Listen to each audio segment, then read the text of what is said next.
Good evening, everyone, and you're all welcome this evening to this beef webinar, which is being brought to you by the Teagasc Mayo advisory team here this evening. I hope you all can hear me. Now, my name is Brendan Gary, and I work in Teagasc in Ballinrobe. And tonight, for the next hour, I'm delighted to be your host for this inaugural online interactive beef webinar.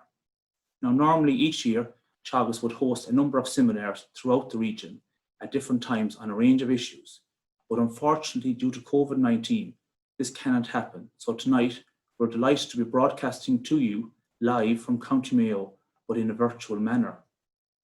Now, you, the viewers, have been encouraged to engage with our panelists here tonight through the Q&A function or chat function that's on your phone or screens, and you can type in your questions in there, and we will answer as many of them questions as possible live tonight. Now, any unanswered questions will then be dealt with afterwards and posted on our Teagasc Mayo's Facebook page later in the week. So now, tonight, I'd like to take this opportunity to outline to you what's in store.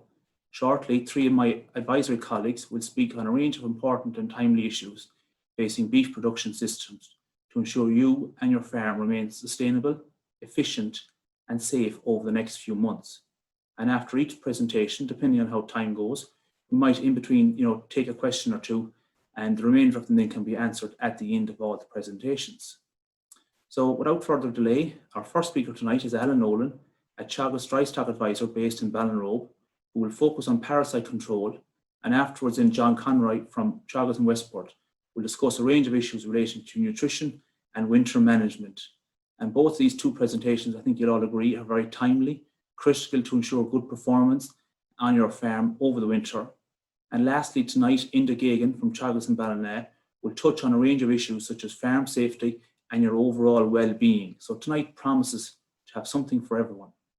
So without further delay, Alan, I'll get you, if you don't mind, now to start sharing your screen and to unmute your microphone. So it's over to you, Alan, there, please.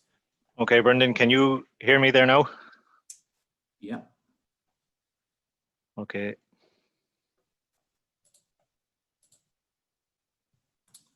So I think just get you to make it a little bit bigger, Alan, please, there. Yeah. So you should be able to see that there now, Brendan. Perfect, Alan, yeah. Okay. Okay, thanks, Brendan, and hello to everybody out there and all our listeners. Definitely, this is unusual for all of us. We're used to doing events like this in a hotel setting or maybe in our offices or even out at farm level. So it's certainly very different to be talking into a laptop here tonight, but that's the times we're in. And we'll do our best and we'll kick on here this evening. So as Brendan said, look, at the main theme this evening is try and keep cattle thriving over the winter, whether they're young cattle, that they hit their performance targets, or whether they're suckler cows, that you don't lose too much condition over the winter period, and that they have good fertility when it comes to next spring, early summer next year. So that's what we're talking about this evening. So a key plank of that is animal health, and certainly parasite control at housing is a very big issue. Now, I know with the wet back end we've had, a lot of you might have treated cattle already for parasites, but look, it's probably fresh in your mind, and I hope the few issues that I'll touch on this evening might trigger a few little thoughts in your head, a few little conversations that you might be able to have with your vet as well. So we'll drive on and just ask, like, why control parasites at housing, or why is it such a big issue? Well, really, it's, just me 1 second, I get this. So it's a chance to clean out the animals. Most of the worms or the fluke that affect cattle or at housing, they're picked up at grazing. So once you treat them indoors and they're treated, it's a chance to clean out those animals, that they won't have a big worm burden or fluke burden going back out onto grass again in the springtime. Housing, as you all know, is a very expensive time to keep animals or keep cattle over the winter period. And we're feeding them expensive silage, expensive meal that takes a lot of money to feed them. So the last thing we want is cattle to be not thriving or stunted, or in some way not gaining the weight that they should be gaining. So that's another good reason there, that it's costing a lot of money over the winter. So we want those cattle thriving. What do we need to control? Well, very quickly, I'll go through these. You know them at this stage, the different parasites, and I'll run through them over the next couple of minutes. So you have your lungworms, you have your stomach worms, liver fluke, which is a big issue this year for a lot of suckler farmers who did the fecal samples during the beep scheme.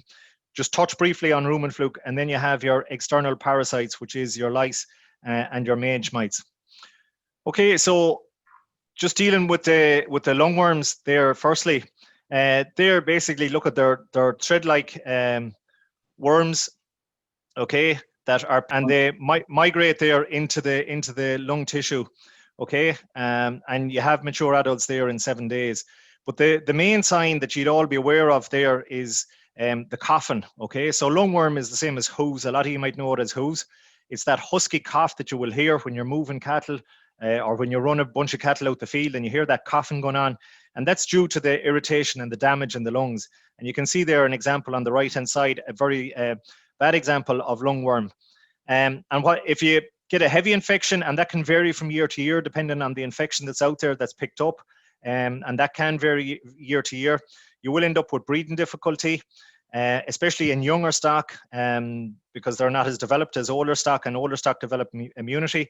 You will have increased susceptibility there to pneumonia later in the year.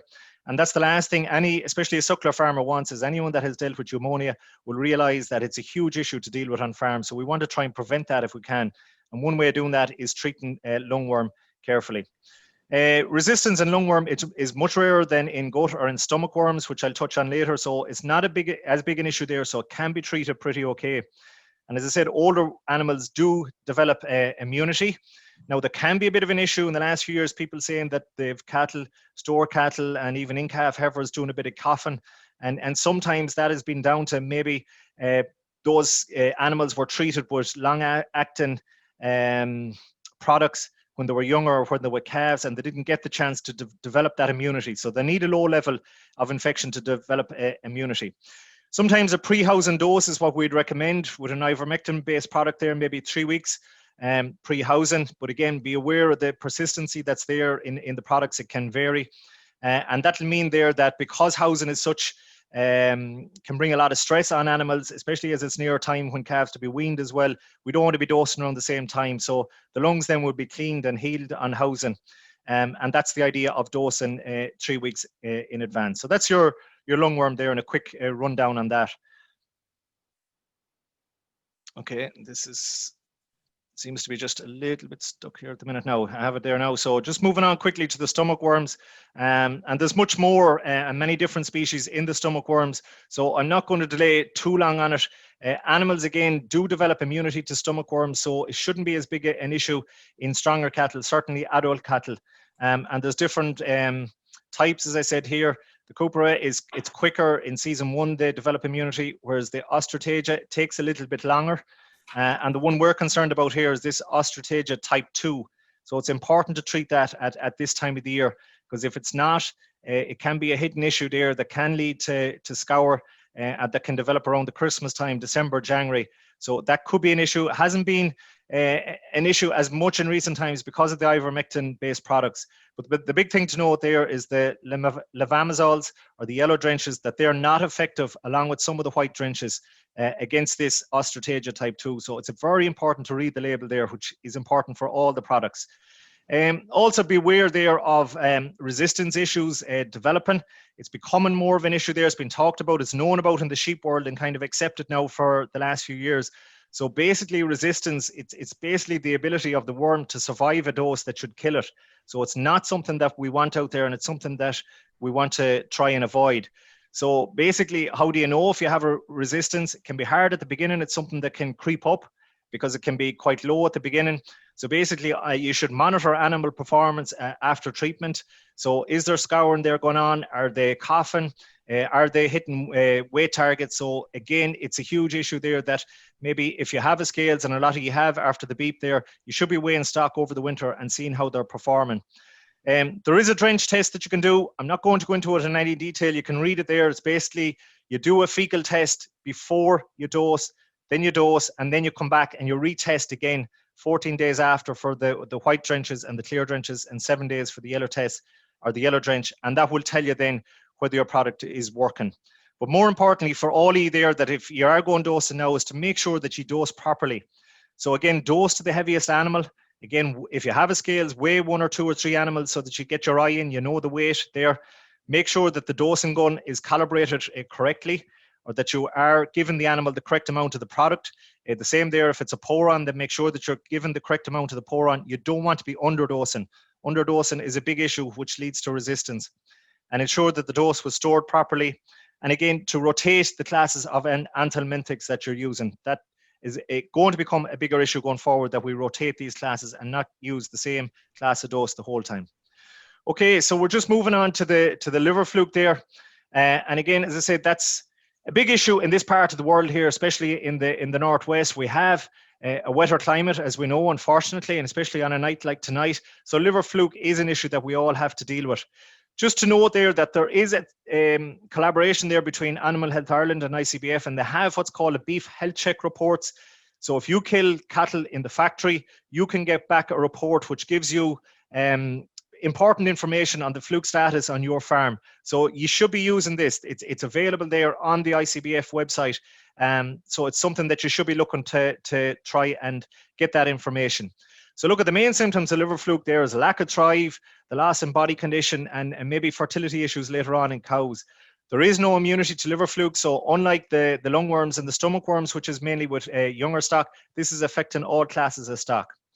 Now, there is 3 stages in the liver fluke, and this is important when it comes to talking about treating. You have your early immature, your immature, and your adult. Okay, so in some cases there, you may require 2 doses, and we'll talk about that again in a minute. Okay, and you may need to treat younger stock different to your cows, depending on the stages that you're dealing with and when you're dosing. Okay, so this is a big issue here for a lot of especially the suckler farmers that are out there that were in the BEEP scheme. A lot of you got fecal sample results back now. Some of you are waiting on them, and there is a bit of a slowdown there in the labs because they got so much there on coming up to the deadline date. But the important thing to remember is that a fecal sample, it's just a snapshot in time. Okay, so it's just at that particular time, right? So this is an example of some of the results that's coming back here. You have what you were testing for was rumen fluke and liver fluke, and you could be getting negative on both of them. Or down here, what's coming back is rumen fluke with a positive or low positive, and liver fluke here negative. So what I want to highlight here tonight is that, okay, if you have positive liver fluke, well, that does mean then that there is adult fluke are present and you must dose.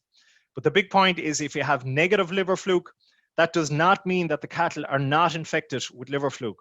So be very, very careful. And I spoke to farmers even today that have got negative liver fluke results back, and you might think that you haven't got a problem, but you probably could, because it's just on the day. You need adult fluke to have eggs in the dung. So the fluke that may have been present when you took the sample may have been at the immature stage, so they were not releasing eggs at that stage. There was no eggs there. So it's very important there to consider the history of fluke on your farm, and in most cases, you should still be treating. So this is very quickly, it's just a liver fluke life cycle, and I'm not going to go through it here in any detail, but basically you have your cow or your beast here that passes out dung here in the feces, and it goes through its full cycle involving the mud snail, and it's ingested again here as these later on in the year by the cow or the animal. But what I'm trying to show to you, at the time this cow ingests these metasaccharia here, it takes 8 to 12 weeks by the time there's eggs produced out the back passage again in the dung that you were producing. So if you took a sample on the 1st of September, it is based on, was there adults or was there eggs being passed out in the dung on the 1st of September? Probably not. So if this cow picked up metasaccharia on the 1st of September, there would not be adult fluke or eggs being passed out for 8 to 10, 12 weeks later. So that is a big issue to remember with them negative liver fluke results. So I would urge caution to that to a lot of farmers there.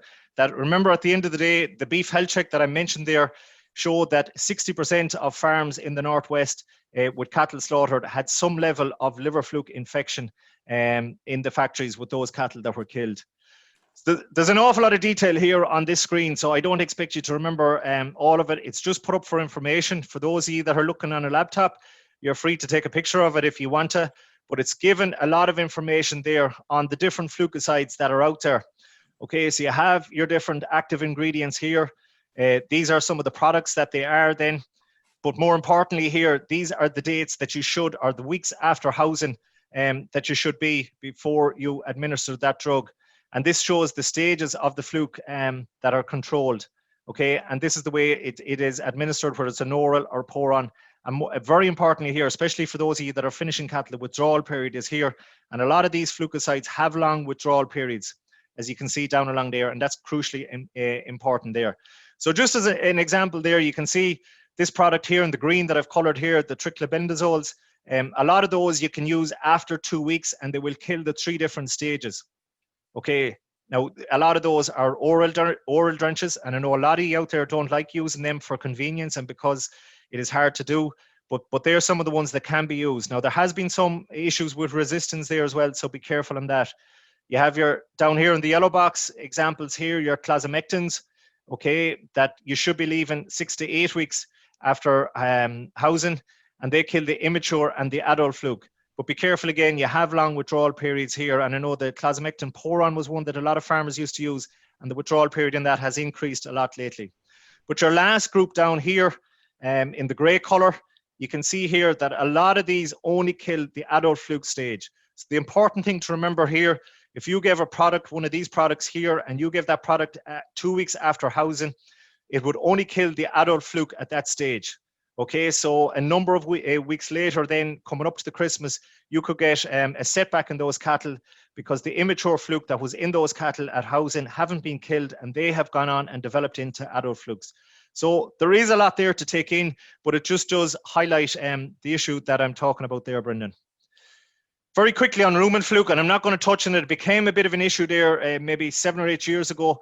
It is present on a couple of farms around the area, and again, damper farms that we have here on the west. But for a lot of farms, it's not affecting performance, and that's a big thing to remember there. It's not affecting performance, and we have only one product available to control rumen fluke. That's the oxyclosanal, which is basically Zanal or Levofast Diamond.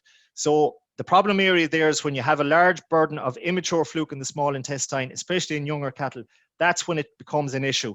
So you should only treat if there's issues out there, the cattle are scouring or there's very poor thrive, and you talk to your vet and it becomes an issue. But otherwise, try and avoid overusing those products.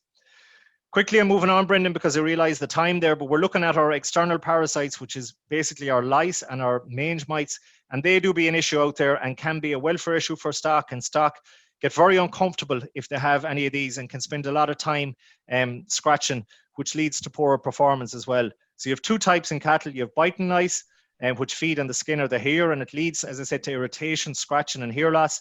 And you have your sucking lice, and they burrow into the skin and feed on the blood. Okay, so you get very heavy infestations in late winter, which is coming up around the Christmas time. So they're spread by close contact at housing, so they love the tight conditions that you have at housing.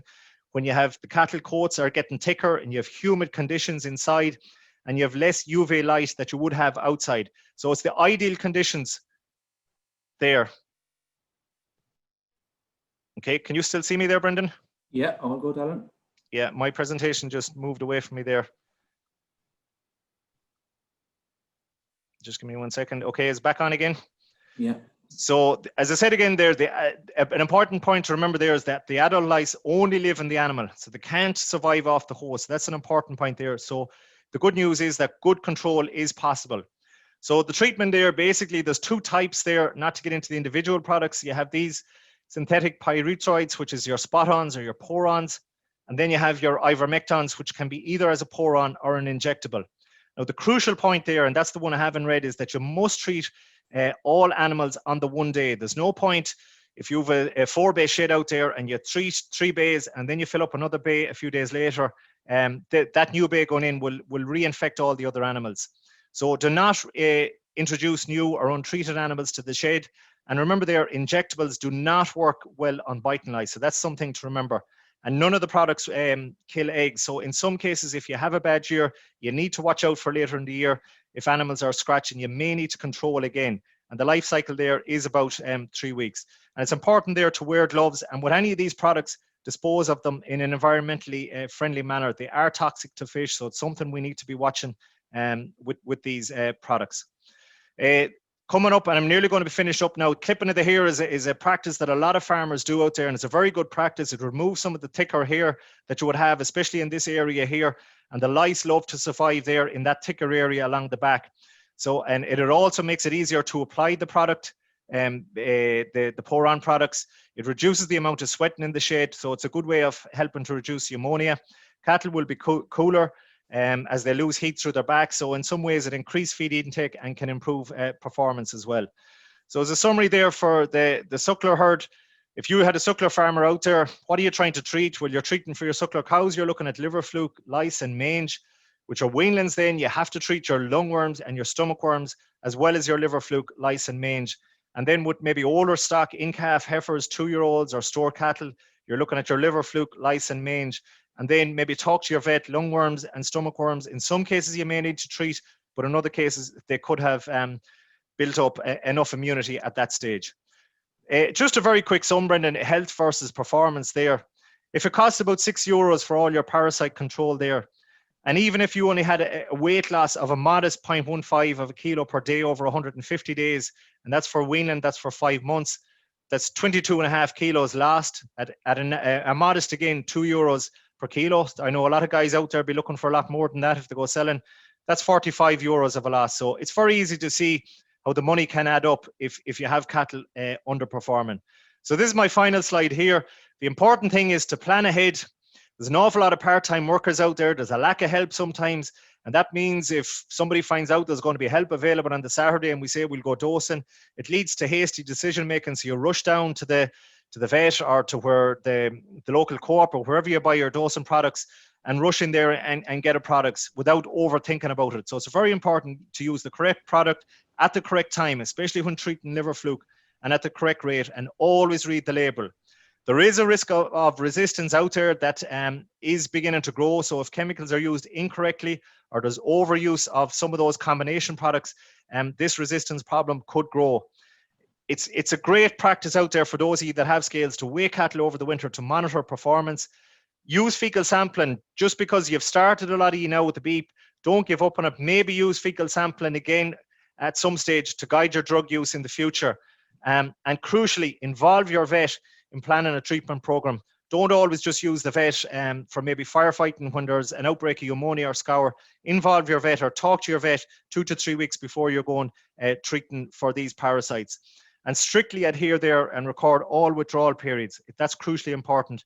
And if you want more information, Animal Health Ireland have great leaflets there on their website on parasite control. And I suppose the whole issue, Brendan, there is that we did say at the beginning that when you do treat properly for worms and for fluke, hopefully that we will end up that cattle going back out to grass in spring or early summer, that they'll have less of a worm burden or a fluke burden, and we'll have good, healthy cattle going out onto grass like this in the spring, Brendan. So with that, I'll finish up, Brendan, and if there's some questions later, hopefully we'll be able to deal with them.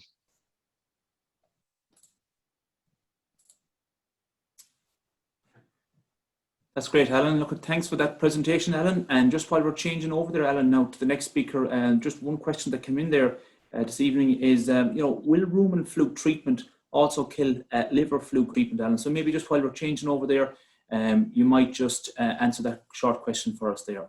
So that's, I just got that there, Brendan. Is that the rumen fluke one? So there's basically the products for rumen fluke is, as I said there, is Levofast Diamond and Zanil. Okay, and both of them only kill I could have gone back on that table that I had there. Both of them only kill adult fluke. Okay, so they do kill adult fluke, but they don't kill the immature stage.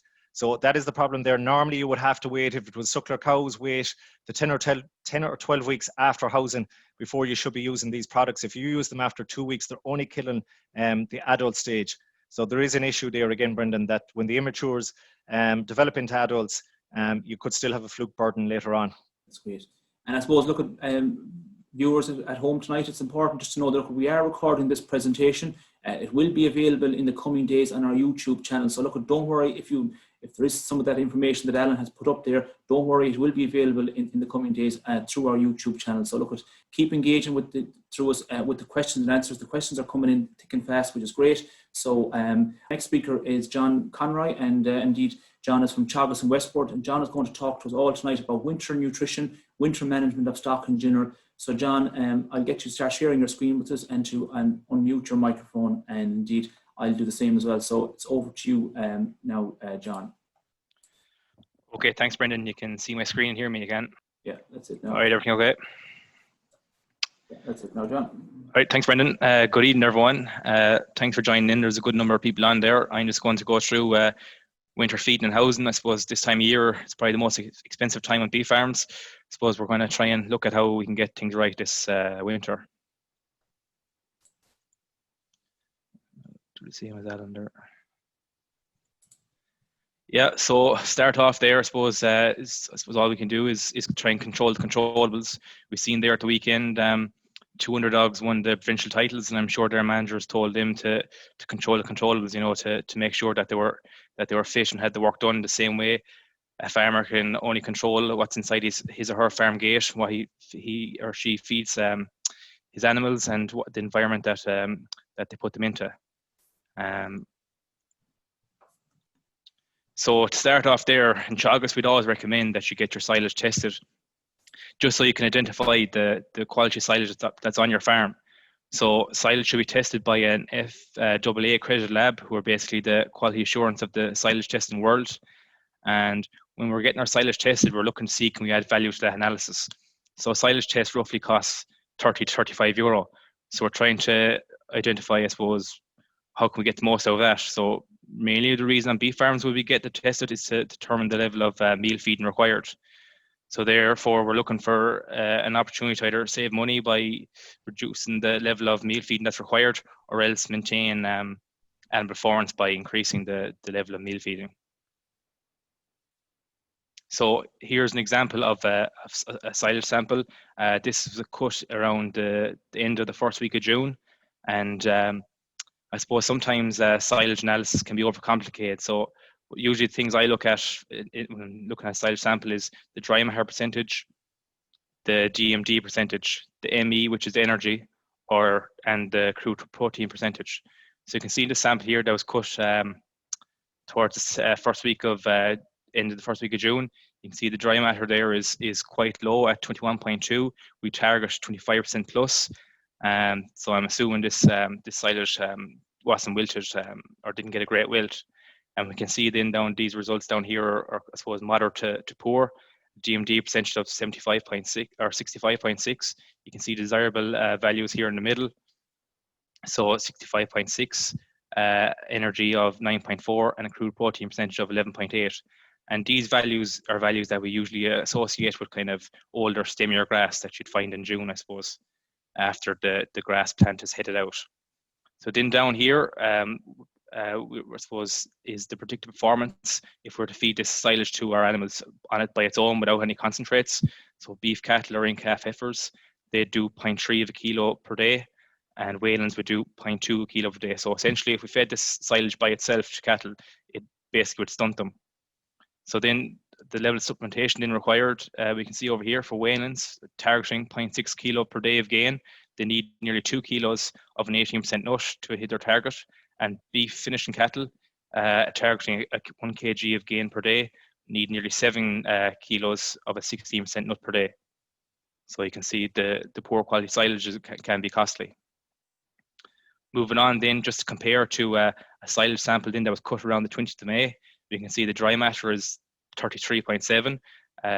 So the higher the dry matter kind of encourages higher intakes of silage and feed. The DMD is excellent there at 74.6. Energy is good at 10.8, and so is protein at 14.6. So you can see these higher values would normally be associated with younger leafier crops of grass that you would see there on the 20th of May or early May. So then, just to compare to the other sample, if this silage was fed by itself without any concentrate, they expect beef cattle or in-calf heifers to do 0.7 of a kilo per day, and Waylands do 0.5 a kilo per day. And just to look at the supplementation required into its target, you'd get away feeding a half kilo of 14% nut to Waylands, and just 4 kilos of 30% nut to beef finished cattle, looking to do a kilo per day. And just was from a financial point of view, just to look at these two samples, or these two different silage qualities. If you're eating concentrates at 280 euro a ton, this is your Waylands now, over a 5-month winter. So 75 DMD silage at a feeding rate of half kg per day to get your 0.6, you're looking at 21 euro over the winter period, versus 65 DMD with a feeding rate of 2 kg per day at a cost of 84 euro over the winter. So there's a difference cost there of 63 euro. So I suppose one way of looking at that is, if you want to increase your margin, your Waylands, by 63 euro per head, all you have to do is cut your silage earlier in May rather than June. That's one simple way of doing it anyway. Moving on then again, This is just a graph then of a study that was done in Grange there a couple of years ago. Basically, it's looking at, I suppose, the potential of compensatory growth in weanlings or yearlings. For anyone who doesn't know what compensatory or catch-up growth is, it's basically when an animal goes from a low plane nutrition during the housing period here to a high plane nutrition, which in the form of grazed grass, they get, I suppose, an accelerated growth rate. So you can see here there's two groups of weanlings. Both were fed high DMD grass silage, similar to the second sample that we saw earlier. One were fed a low amount of concentrates at 0.5 kilo per head per day versus a high amount of 1.5 kgs per head per day. So we can see here that after the first winter at turnout, the animals getting the 1.5 kilos per day were 25 kgs heavier. But after turnout in, you can see compensatory growth struck in here for the weanlings on the lower amount of meal. And by the middle of June, they'd caught up. They were only 4 kgs behind. You can actually see the animals getting 1.5 kgs per day. Their growth rate actually slowed down once they were turned out. So they were actually doing more daily live weight gain while inside in the shed than out of grass. So I suppose the most important thing to take away from this, I suppose, is that we want to try and maximize our growth of grass. So if we can restrict our weanlings slightly during their first winter, we can get better live weight gain of grass, which is more, I suppose, cost efficient is the word that's thrown around. At the bottom there, just take note, I suppose, kind of recommended feeding rates there for different silages. So 75 DMD would be 0.5 kilo, 70 DMD at 1, 65 1/2, and 60 at 1.5. Moving on then, just to look at the effect of silage quality for finishing cattle. So research has shown that each 1 unit decline in DMD of grass silage requires an additional 0.33 kg concentrate daily to sustain performance in finishing cattle. So just the example here of finishing steers targeting an average daily gain of 1 kg per day. We can see the different silage qualities and the recommended feeding levels. I suppose for finishing cattle and weanlings, we'd be avoiding 60 DMD silage. Really, it's got, well, as you can see there, 78 kilos for 65 is quite high, so it wouldn't really be possible to feed cattle that much meal, and plus the cost of it. So at 65 DMD, we're looking at 78 kilos meal per day, 70, 5.5 to 6.5, 75, 4 to 5. So then you can see here below, heifers that you're finishing have a lower growth potential. So you reduce their feeding rate by 1.5 to 2 kgs. So at a feeding rate of 5.5 to 6.5, you'd be reducing that by 4 to 5 kilos. And then similar to finishing bulls, then they have a higher growth potential, so you'd increase by 1.5 to 2 kgs. So moving on then to suckler cows, I suppose for spring calf and suckler cows, it's important that if you haven't already done, is to condition score or assess the condition of your cows, and to look at which cows need a bit of TLC or which cows need to join Slimming World. So you group cows according to their body condition score. You'd prioritize the better quality silage for your thin cows. So I suppose anything really above 65 DMD. And if the silage on the farm is available on the farm is poorer than that, you'd be looking at supplementing these cows with 1 to 2 kilos of meal per day. And also the fatter cows, you'll be looking at restricting them or keeping your poor silage for them just so that they calve down at optimum body condition. It's important that you act sooner rather than later when it comes to addressing body condition there in dry suckler cows, as it can take a bit of time to build condition on cows. So the sooner you act, the more time you have to get them in the correct condition for calving and avoid further issues down the line. Moving away from silage into concentrates. So what to look out for when selecting a concentrate. So I suppose anyone, as Alan said there, watching on a laptop, or even if you're watching on a phone or tablet, you can take a screenshot there. This is just kind of a traffic light system, I suppose, in terms of energy for ingredients and concentrates. So on the green here, these are ingredients that are high in energy or good quality. Amber or orange is they're kind of medium, and red are poor or low in energy. So when we go into wherever we're buying our rations or our meals from, we should look at the label in the bag or the docket, and the first couple of ingredients on the list should contain ingredients from this site, because this would mean that the ration mainly compromises these ingredients. So if you look at the ration, ideally you'd see something like maize, barley, and then maybe soybean meal or distillers grains. You'd be hoping that they'd be in at least the first 3 or 4 ingredients would include ingredients from this site. So then moving away from feed, then so these are all the variables, but I suppose that you need to get right, I suppose, in terms of maximizing animal thrive and performance during the winter. So I suppose space allowance is obviously very important for allowing animals room to grow and that they have space to lie down and chew the cud and all that. Feeding space, that they all can feed at the one time and they have adequate space to eat concentrates for finishing cattle and weanlands. Fresh feed, I suppose, goes without saying. Minerals, lots of cases, it's provided in the forage or the concentrates. With regard to suckler cows, spring calving, any cows, I suppose, calving at the end of January, they'd soon want to be getting minerals because, or pre-calving minerals, because they roughly need to be getting them 6 weeks before calving. Parasite control, vaccination, Alan has covered that in detail. And it's important that any burdens are removed from the cattle so they can thrive. Water supply is also critical, and also ventilation is very important when it comes to housing cattle to prevent pneumonia or any other issues. So housing, then ventilation. The climate in animals' housing is determined by the ventilation, temperature, humidity, drafts, and dust. Good ventilation in buildings is required for the health and performance of housed livestock. Just in the stack effect is driven by the heat. Produced by the animals. Warm air is lighter than cool air, and as it rises, it is replaced by cooler air. And I just have, I suppose, a diagram or a picture there of how the stack effect works.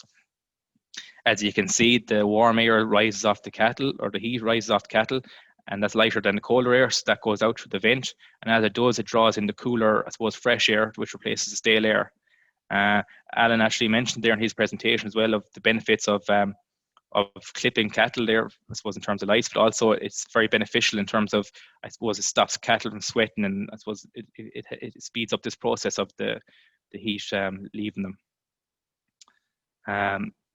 Next slide then. The rate of ventilation is influenced by the size of the openings, the roof pitch, and the height difference between inlets and outlets. So yeah, I suppose obviously the vent to be a lot more air movement with bigger inlets and outlets. You can see it's the example here. You'd want that distance from the eave to the wall about 1.5 meters at least. And I suppose the height, the roof pitch, I suppose we always associate good ventilation with high roofs in sheds, good airy shed.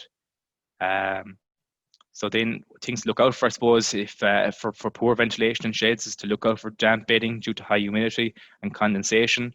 The presence of a lot of cobwebs, staining and drip lines on purlins and rust spots on metal cladding also indicate a problem. I suppose these are just kind of a couple of ideas maybe to improve ventilation in sheds. So here we have space boarding, which is a 3 or 4 inch board with a 1 inch gap. And I suppose if you're worried about rainwater getting in, you could use Yorkshire boarding, which, for the want of a better word, is basically like a pallet. You can see there, the air can get in, but water can't. So they're a 6 inch board with a 2 inch gap, 2 rows separated by 2 inches.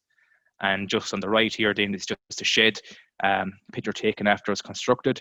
See, there's ventilated sheeting here up as far as the timber there, but there's also a gap left there for extra air to get in. And on the outside, then, there's actually an overhang which prevents rainwater getting in.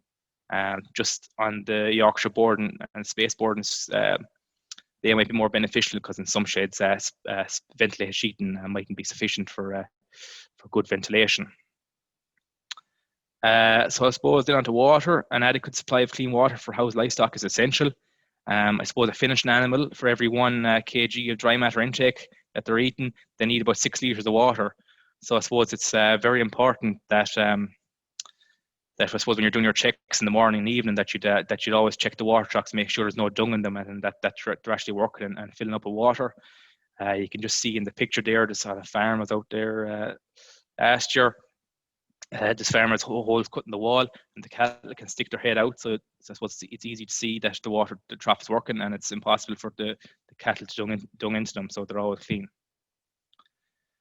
So just to mention space allowance then, a suckler cow requires 2.5 to 3 meters squared per animal. When they have a calf at foot, they require an extra meter squared. Whalens or lighter animals require 1.2 to 1.5 meters squared. And finishing animals require 2 to 2.5 meters squared. I suppose a study in Grange there that was done kind of showed there the effect that space allowance had on cattle performance. So cattle that had optimum space performed much better than animals that I suppose were under a bit of pressure for space inside in the shed. So I suppose it's you could say that a pen in a slat house was only capable of putting on so much live weight gain. So I suppose if you have extra cattle in, you're missing out on thrive, I suppose. Just on feeding space, then, which is also very important. Ad lib roughage, whether it be hay or silage, suckler cows and finishing cattle require up to 0.5 meter space each, whereas whalens require up to 300 millimeters per head. For concentrates, in they require a bit extra space, and for this is the same figure I suppose if you use for feeding suckler cows minerals, pre-calf minerals, they require from 600 to 700 millimeters per head, and finished cattle require 600 to 650 mils per head, and whalens require 400 to 500 mils per head. I suppose it goes without saying, but it's very important that every animal can eat at the same time and they have enough space. I suppose especially where bullying can take place, and so I suppose animals lower down the food chain, they can be pushed off their feed, and I suppose they're not getting the same chance to put on that live weight gain. Then just to summarise, then I suppose if you can take anything away from this evening, I'd suggest that you go away and get your silage tested just to see what quality silage is on the farm, and I suppose maybe you might identify an opportunity to save money by reducing your meal feeding levels. It's also an opportunity to address silage cutting practices on the farm. You know, if silage is not the standard, especially for feeding whalens or finishing cattle, it's very important. Check the label before purchasing your concentrates. As I said, make sure the first couple of ingredients are in the green line there for energy. And maybe assess winter accommodation. Make sure that the ventilation is adequate and that you have enough space for all your animals and feeding space, and that water supply is adequate. And that's it for me, Brendan. And thanks to everyone for listening. I can try and take a few questions there. That's great, John. And you gave us some great information there, John. Now, just a question, John, that's after coming in there from a farmer that has a silage pit. Maybe about actually taking that silage sample in a pit that hasn't been opened just yet. Well, a pit that has been opened, I suppose it can be the best way to take it. I suppose representatively is you can core the pit, which would be we have them in the offices there, silage cores that you can move along the pit, the top of the pit, and cut a few holes and take a couple of cores out of it. But I suppose all silage pits are nearly open at the minute, so I suppose you could just take a sample from the feed face and in the shape of a W just get a representative sample across the feed face. John, yeah. So now we're just going to ask Teagasc just to bring up his presentation, and we'll turn on your camera. And thanks again, John, for your talk there this evening. Thank you very much, Brendan. I'll just go in here and share my presentation with you now.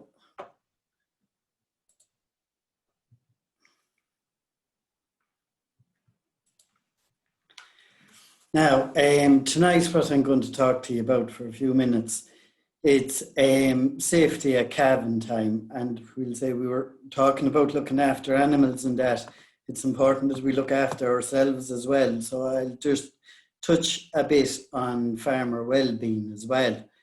So we'll say, just starting out with safety at calving time. Like livestock, they're a dangerous animal, we'll say, when around calving time and that. So livestock is responsible for about 20% of farming deaths. Now, half of these deaths occur around calving time. So as you can see there, we'll say cows calving and that is, we'll say, a dangerous time. So we all need extra awareness, and we should have proper facilities in place. There's a picture there of a calving gate. It's a simple, we'll say, piece of equipment.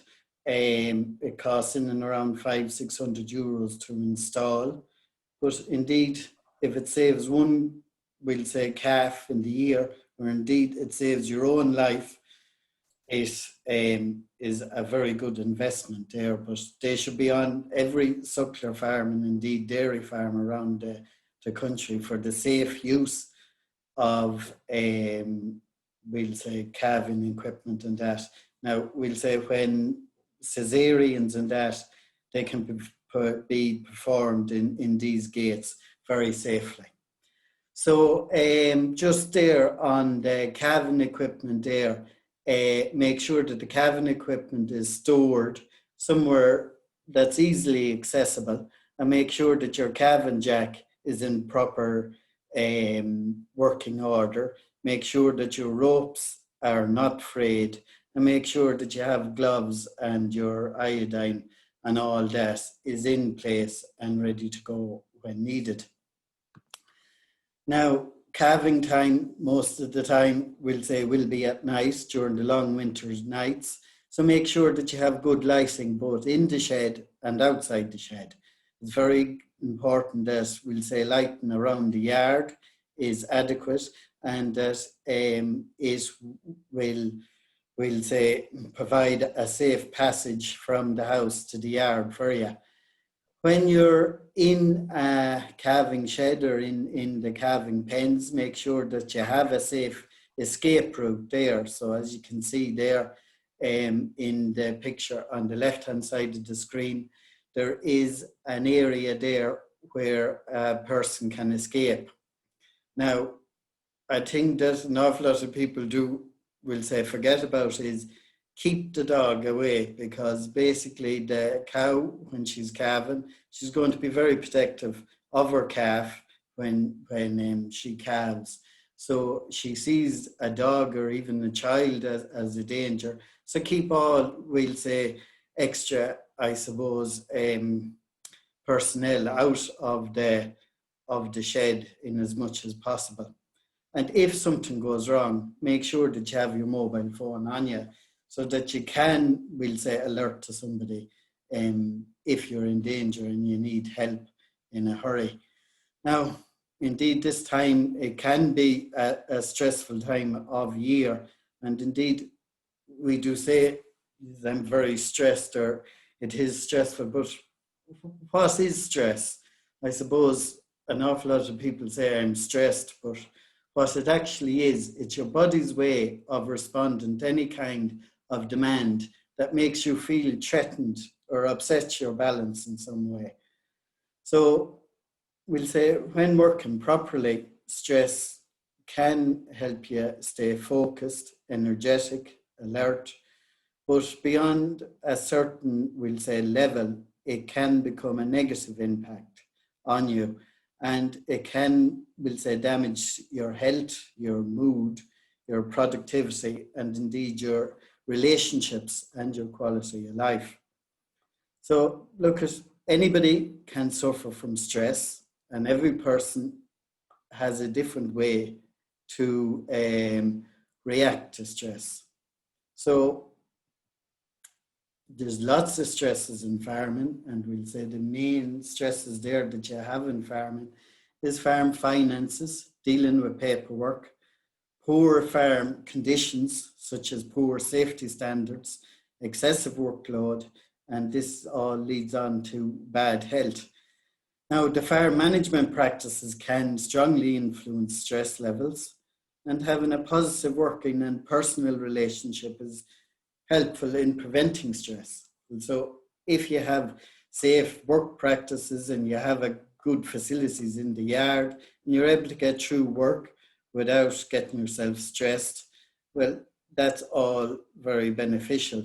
And sometimes we'll say simple little things around the yard can lead to the reduction of stress.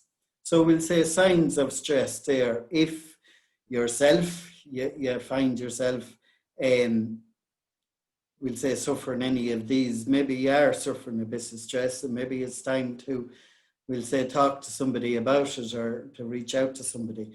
We'll say the physical signs there are high blood pressure, muscle tension, where you'd be, we'll say, tensed up. If you're not sleeping right, your disturbed sleep pattern, or if you're suddenly losing weight, and you have maybe reduced energy there. So they are all signs there of stress. Mental signs, a negative attitude, if you've a negative outlook on life and you used to have a positive one, if everything is wrong around the place. Again, reduced energy, forgetfulness and confusion, difficulty in making decisions, and maybe feeling uncertain or overwhelmed. And then we'll say the behavioral signs there are loss of interest and enjoyment. Say if you were into sports and you enjoyed looking at sports in the telly, if suddenly you just become withdrawn and you're not interested in it anymore, maybe it's stress levels there that's getting on top of you. Withdrawal from family and friends, we'll say irritable, mood swings, and increased drinking, smoking, or drug use, a loss of a sense of humor. All these things there can be a sign that you are suffering from stress. So look at, there is lots of ways around, we'll say, reducing stress. And one of these ways is what you call, it's a simple little program there. It's called 5 Ways to Wellbeing. Everybody can do this. And it has been researched, and people who undertake this and we'll say buy into it do reduce stress levels. So look, we'll just go through it quickly there. 5 ways to well-being. The first way there is to connect. So feeling close and valued by other people is a fundamental human need and one that contributes to well-being. So we'll say talk to somebody instead of sending them a text message. Put 5 minutes aside to find out how somebody is really feeling. And the next time you're going down the road, if you see the neighbour, stop, roll down the window and have a chat with him. See how he is, and we'll say it's just nice to talk and take that time out. The second one there is be active. Regular exercise and physical activity can reduce depression and anxiety. So leave the Jeep or the quad at home and take a walk to the yard, or take a walk to look at the cattle. Take a walk in the evening, or if there's an exercise group in the area, why not join up? Now, the third one there is to take notice. When we talk about taking notice, it's enjoying and we'll say savouring the moments that enhance your well-being. Every spring, there's new life with calves and lambs around the place. And also, we'll say with evenings getting longer, people generally, you find this, people generally are in better humour. Even when the weather improves, people are in better humour. So take notice of what's around you and appreciate what's around you. And we'll say be sensitive and aware to other people around you. If somebody you think is withdrawn or suffering, maybe pick up the phone to them and ask them, how are you doing? Are you okay? Do you want to talk about it? The fourth one there is to keep learning. Learning enhances your self-esteem and encourages social interaction and higher levels of well-being. Now, tonight, for some of you, it's probably the first time you've been on a webinar, and it probably won't be the last. So look, if it is the first time you're on it, well, you're learning something there. So keep learning. Set yourself goals. We'll say consider setting yourself new challenges, whether it is, we'll say something as simple as joining up Facebook, or learning how to use ag food, or getting an accounts package on your computer or something like that. Set some kind of goals there, or discover a new interest or hobby. And then the fifth one then is to give. Acts of kindness increasing happiness and well-being. Give an hour of your time to a voluntary organisation. Do a good deed for somebody. Do a good turn for them. When you do a good deed, it makes you feel good. So look, we've been talking about minding animals all night. It's nice to mind ourselves and each other. And look, you can find out all these things, we'll say, on Men's Health Ireland. And the website address is there, www.mentalhealthireland.ie. And indeed, our own publication here, if you can see it there, it's coping with the pressures of farming. And that is available on the Teagasc website. And it is a very good publication and a simple to read publication. So Lucas, thanks very much for listening, and hopefully that you will get something out of that and put some of it into practice. So I'll hand you back there to Brendan. Thanks, Brendan. That's great, Inda. And look, thank you very much, Inda, for that brilliant talk there, Stephen, on how to keep safe and keeping yourself safe, and also keeping your farm safe for the next number of months, because the calving season and things like that aren't that far away. So look, folks, that concludes the presentations. Now at this stage, I've turned on the cameras there, and indeed I'm just going to ask all the speakers just to unmute everyone's microphone. So we might just take a couple of questions there. We have been answering a lot of them there as the evening has been going along there. So look, at thanks for that being done. And indeed, look at Inda, we can you can just stop sharing your screen there, Inda, and indeed so folks, look at a question that has come in there there for Alan Nolan there in relation to the beep results, as I suppose that farmers have been getting out over the last number of weeks again. Could you just maybe elaborate a little bit more, Alan, on that in relation to the negative results and the positive results, and just briefly just mention what Brendan, should watch out for? Okay, it's just to go back over it again, like that when the farmers might have sampled, and a lot of them might have sampled in September and October, that there was no adult fluke present in the cattle at that stage. Okay, that's the important thing, that to pick up the eggs and the dung samples that you sent off to the lab, there had to be adult fluke present. So at that stage, it was likely that the fluke was only at the immature stage. And maybe it was a slight limitation. We're not going to give out about the beep scheme, but maybe a slight limitation that was there, that if you go back and you sample around the Christmas time or in December, it may, in most situations, likely to give you a different result.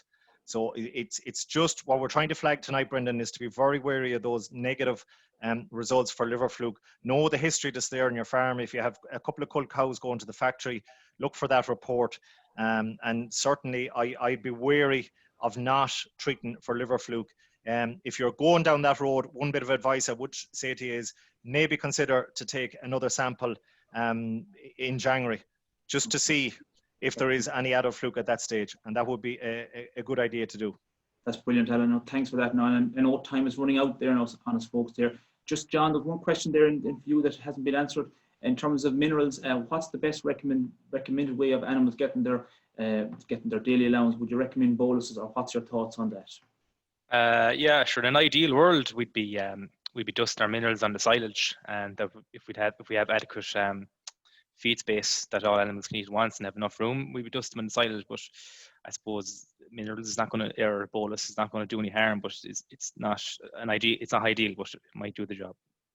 That's great. And Inda, a question that came in there for I suppose from farmers, it was anonymously asked in the question, but is there going to be any kind of groups for farmers here in Mayo, or what's the thinking, or any kind of support groups or network groups for farmers to maybe engage with? Yeah, there's talks of, we'll say, maybe a group, we'll say, being established maybe in the new year there, as sort of a farmer wellbeing group, which would be doing some exercises, and we'll say just watching farmers' health, monitoring, and we'll say talks about diet and that kind of thing. So it's something similar to a group there that was established in Roscommon, and it would have been featured on Ear to the Ground there a while ago. So that's look, if there's anything there, we will keep you posted, we'll say, via Facebook, the Teagasc Facebook page in Mayo, and we'll keep people updated. And indeed, look at, I suppose we have been answering a lot of the questions there that have come in there through the Q&A answers there tonight. So look at, there is a couple more questions, but we are kind of running out of time. We did say we'd try and hold you for the hour, because tonight there we had a great number of participants on with over 125 farmers there at one stage there tuned in tonight, which is a great, I suppose, to see so many farmers on a bad night. And I suppose indeed, but certainly look at, we hope maybe the new year that we'll be able to get back out again, maybe, and have what we call physical events, maybe back like what we used to in the past. But indeed, look at, on Wednesday night this coming week, my colleague John Noonan, 3 other advisors also from the Teagasc Mayo region will be here again live at 8 o'clock. So tell all your friends and family that Teagasc will be producing and presenting a sheep webinar on Wednesday night. and we'll focus on quite a number of the same topics, but with a different slant and looking at more, I suppose, the sheep side of things. And indeed, look at certainly there'll be an opportunity again for you to engage with the presenters through the Q&A session. And indeed, look at, that's certainly coming up again on Wednesday night. We will be sending out a text messages closer to the time. And indeed, look at, a question that, that often comes in there, in terms of the lockdown at the moment, Teagasc are, certainly open for business, and we're working behind the scenes. So look at, if you have any questions or anything, always contact your advisor, and they're available at the drop of a phone or through an email. So look at, just to thank again our presenters there tonight, Inda Gagan from Teagasc and Ballina, Alan Nolan from Teagasc and Ballinrobe, John Conroy from Teagasc Westport, and indeed all the people who have helped this evening to make this webinar happen. And indeed, look at, there was a lot of help there given in terms of promoting the event and also setting up the event. So look at, thanks to everyone again for helping out that again. So all that's left for me to say is good night to you all, and an ihawa, and see you again on Wednesday evening.